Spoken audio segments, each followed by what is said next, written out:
Educação à distância, mudando realidades.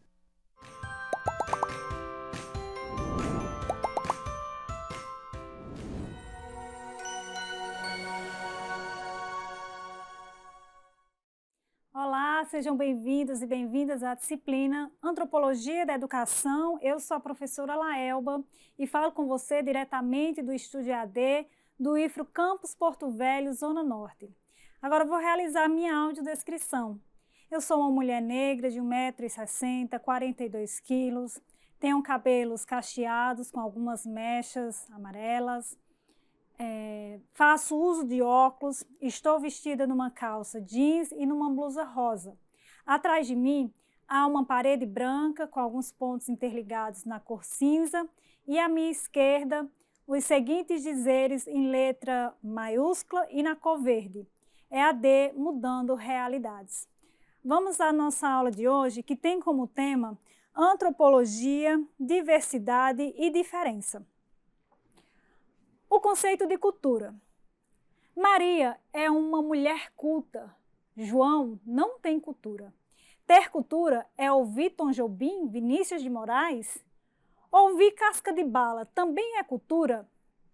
Muitas vezes nós utilizamos o termo cultura como sinônimo de erudição, mas, obviamente, que na antropologia nós iremos explorar esse conceito a partir de uma outra compreensão, né? Então, hoje nós vamos conhecer o que é cultura e qual a sua importância para a ciência antropológica. O conceito de cultura é originado do latim colere, que quer dizer cultivo ou cuidado. Na antropologia, o primeiro a utilizar esse termo, ou melhor, o primeiro a definir o termo, foi o antropólogo Eduardo Taylor, em 1781, quando ele diz o seguinte: aquele todo complexo que inclui o conhecimento, as crenças, a arte, a moral, a lei, os costumes e todos os outros hábitos e aptidões adquiridos pelo homem como membro da sociedade.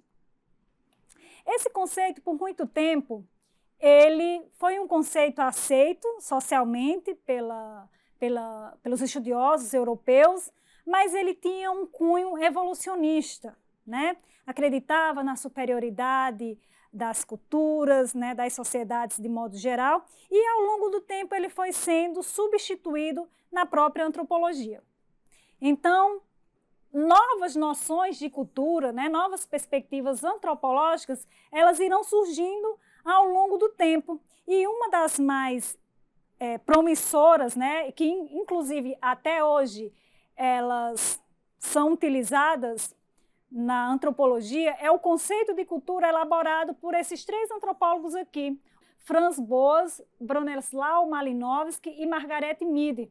Eles afirmavam que não era possível falar de cultura no singular, mas de cultura no plural, dada a diversidade de formas, né, diferentes de existir no mundo.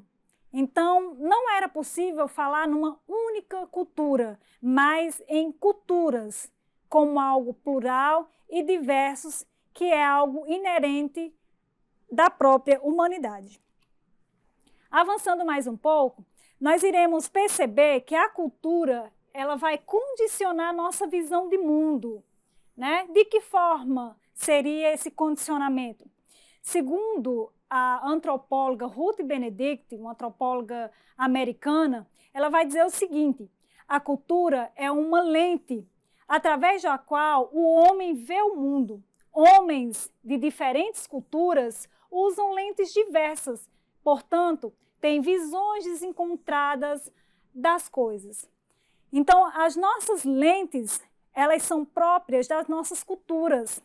A nossa visão de mundo ela é limitada porque a nossa percepção da nossa cultura ela é limitada. Então, nessa perspectiva, a gente pode pensar que cada cultura condiciona a visão dos seus indivíduos. Eu só penso, só ajo, só me comporto dessa forma nessa minha cultura porque eu sou condicionada a pensar, a agir e a me comportar dessa forma. Se nós olharmos para outras culturas, as pessoas que são oriundas dessas culturas, elas vão ter um agir diferente do nosso, um pensar diferente do nosso. Então, a Margaret Mead, de forma muito assertiva, vem nos apresentar esse conceito, né? A cultura são como lentes que cada pessoa vê o mundo. Vamos adiantar aqui. E aí nós esbarramos aqui na diferença, né? Nesse conceito que é tão importante. O que é pensar a diferença? Por que é que cada vez mais é importante reconhecermos a importância desse conceito, né? Desse termo, diferença? Vamos lá. A diferença é algo inerente à humanidade. Ou seja, o que nos une enquanto humanos talvez seja justamente as nossas diferenças, né? A nossa forma de pensar, de estar no mundo. Entretanto, nem sempre as diferenças culturais foram entendidas como especificidades de cada grupo cultural, cada um com seus valores próprios. Então, veja bem, a diferença é algo inerente da humanidade, correto. Mas nem sempre as diferenças culturais elas foram vistas numa perspectiva positiva, né? Nem sempre essas diferenças elas foram compreendidas a partir das suas especificidades. E aí é onde vai surgir um dos conceitos mais importantes da antropologia, que é o conceito de etnocentrismo. E como se constitui esse conceito de etnocentrismo? O surgimento da postura etnocêntrica tem suas raízes e histórias fincadas nos pensadores evolucionistas dos séculos 18 e 20. Desculpa, 18 e 19, quando aqueles abusaram dos qualitativos bárbaros, selvagens e incultos para definir os povos primitivos, para definir aqueles povos que eles passavam a ter contato. E aí esses estudiosos, né, eles tinham a própria cultura como a cultura mais desenvolvida, né, a própria sociedade como o ápice da civilização, enquanto todas as outras culturas que eles passavam a ter contato, todas as outras sociedades, eles qualificavam da seguinte forma: são bárbaros, são selvagens, né, são primitivos, porque a nossa cultura, a minha cultura, é a cultura do civilizado, é a cultura desenvolvida. E esse conceito de etnocentrismo, segundo o antropólogo Herskovits, ele vai dizer o seguinte: é o ponto de vista no qual o próprio modo de vida é preferido em relação a todos os outros. Então, esse parâmetro que se estabelece entre a minha cultura é a melhor cultura, os meus valores são os melhores, né? A minha cultura é a mais civilizada, ela vai construir essa barreira, né, entre perceber essas diferenças culturais, porque nós estaremos ali tendo como parâmetro uma sociedade muito diferente das demais. Então, essa postura etnocêntrica é a gente achar que a nossa cultura ela é a melhor do que a do outro, correto? Vamos dar continuidade. E para refletir, eu trago os seguintes questionamentos. E nós, no nosso cotidiano, agimos de maneira etnocêntrica? Será que nós, no nosso cotidiano validamos mais a nossa experiência, as nossas vivências, os nossos saberes como os melhores em relação a outras culturas? De que maneira a escola pode combater a visão etnocêntrica sobre o outro? Então, percebamos que todos esses conceitos apresentados ao longo das nossas videoaulas, eles são importantes para que a gente compreenda o nosso ambiente escolar, que ele compreenda o cotidiano que é a vida escolar e os inúmeros problemas que estão ali rondando todo esse espaço. Então, a antropologia cultural, que é justamente a que nós estamos nos debruçando sobre ela, diferentemente da visão evolucionista, vai propor um olhar para a cultura ou para as culturas a partir das suas especificidades, principalmente a partir das suas diferenças. Essa nova postura é denominada de relativismo cultural. Então, para se contrapor ao conceito de etnocentrismo, os antropólogos vão criar o conceito de relativismo cultural, que é olhar para essas culturas a partir das suas especificidades, olhar para essas culturas levando em consideração as diferenças, né? Então, esse é o conceito de relativismo cultural que vai ser fortemente trabalhado na forma de combater o conceito de etnocentrismo. O relativismo cultural se desenvolveu partindo da premissa de que as culturas são diferentes, porém jamais piores ou melhores, desenvolvidas ou atrasadas.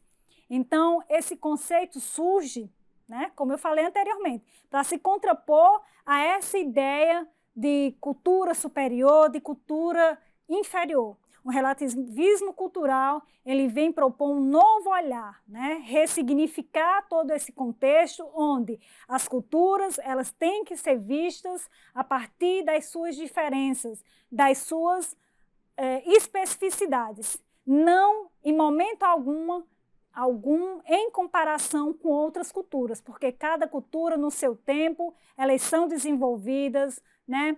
Elas são civilizadas e que nada pode justificar uma cultura de se dizer melhor do que outra. Vamos avançar. Então, como lidar com o diferente? Né? Falamos que a diferença ela é algo inerente da humanidade, ela faz parte da nossa constituição enquanto indivíduos. Né? Então, historicamente, contato entre indivíduos de culturas diversas geraram uma sequência de intolerância à diferença. O diferente virou sinônimo de inferioridade, indesejável, do separado do grupo. Essa forma de conceber as diferenças gerou inúmeras classificações, estereótipos e divisões em grupos distintos e homogêneos. Como foram feitas essas classificações, né? Com base nos critérios de cor, raça, língua, cultura, nacionalidade, preferência sexual e religião.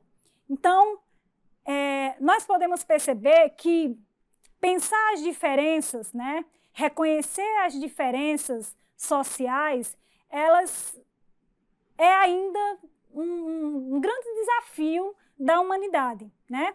Que é reconhecer que o outro pode ter a cor diferente da minha, isso não diz que ele é mais importante, que nem eu sou mais importante do que ele. É reconhecer que as pessoas, elas têm liberdade para escolher a sua orientação sexual, né? Enfim, inúmeras questões que são postas aqui a partir dessas diferenças que elas precisam ser valorizadas, né? Reconhecidas e não perseguidas e não uma forma de legitimar que a sua escolha é melhor do que a de qualquer uma outra pessoa. Vamos ver, então, quais são os exemplos de perseguição injustificadas aos diferentes.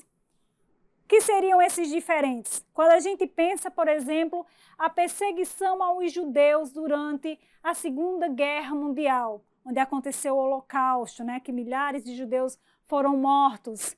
Qual foi a justificativa para esse ato criminoso? O fato de mulheres terem menos direitos do que homens. O que justifica, então, essas diferenças? Uma outra perseguição injustificada é a discriminação sofrida pelos homossexuais ao longo da história da humanidade, né? Sobretudo na sociedade contemporânea. A discriminação contra os indígenas, o racismo contra os negros. Então, vejam bem um exemplo de uma série de questões onde as pessoas não conseguem compreender a importância das diferenças, né, de conviver com o diferente. E a partir dessa não aceitação do outro como ele é, a gente acaba desenvolvendo essa perseguição injustificada, né, a esses grupos sociais. Então, nós vamos ter, né, ao longo do século XIX, os movimentos sociais organizados que justamente atuam na luta pelo direito de ser diferente. Tá? Então, um exemplo clássico são os movimentos negros no Brasil, que têm lutado e defendido os direitos da população negra, né? O direito de ser diferente. Então, já que não somos todos iguais, que sejamos iguais nas diferenças, correto? E aí nós vamos ter um outro conceito muito importante, do multiculturalismo. O que seria o multiculturalismo, né? Como é que ele atua?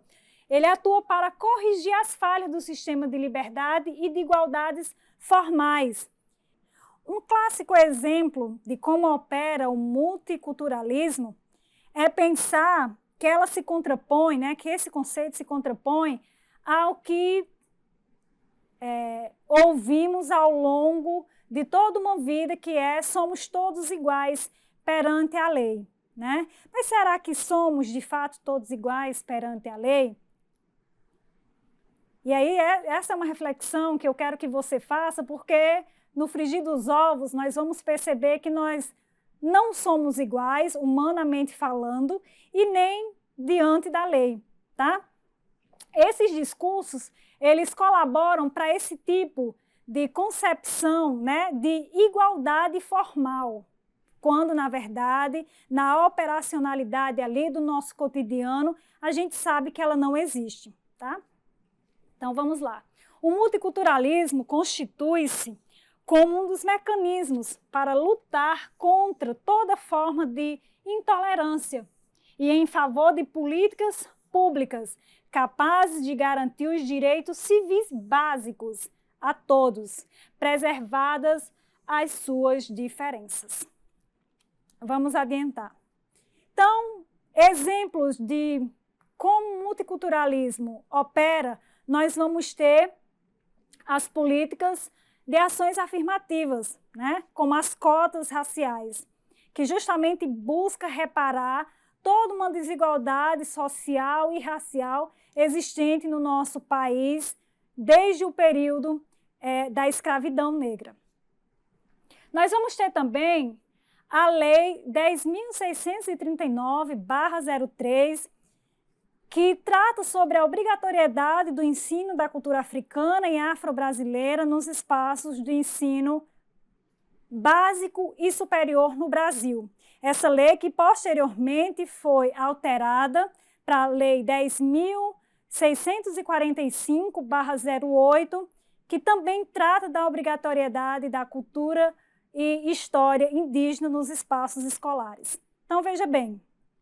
Então, são questões muito importantes porque nos faz refletir sobre a positividade, né, que nós, enquanto negros e negras, indígenas desse país, queremos ser vistos nos nossos livros didáticos.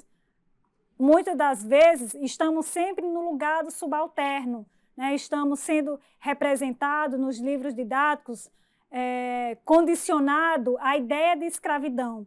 Mas aí a gente precisa expandir todos esses nossos conhecimentos e criar essa imagem positiva, né, para que a nossa representatividade ela influencie outros alunos, né, que queiram também ser vistos ali a partir dos livros didáticos, conhecendo os seus saberes, né, a sua história e a história do seu povo, consequentemente.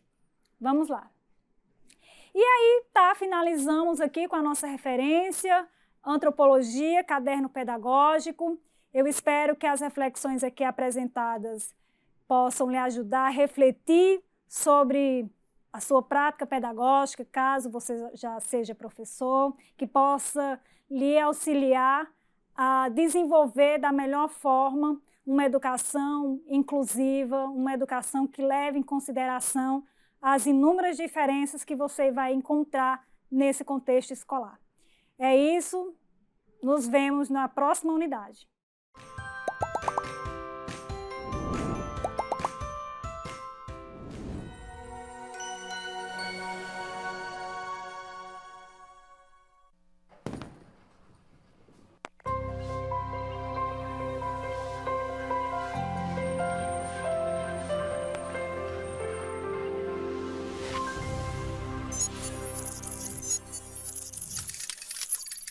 Educação à distância, mudando realidades.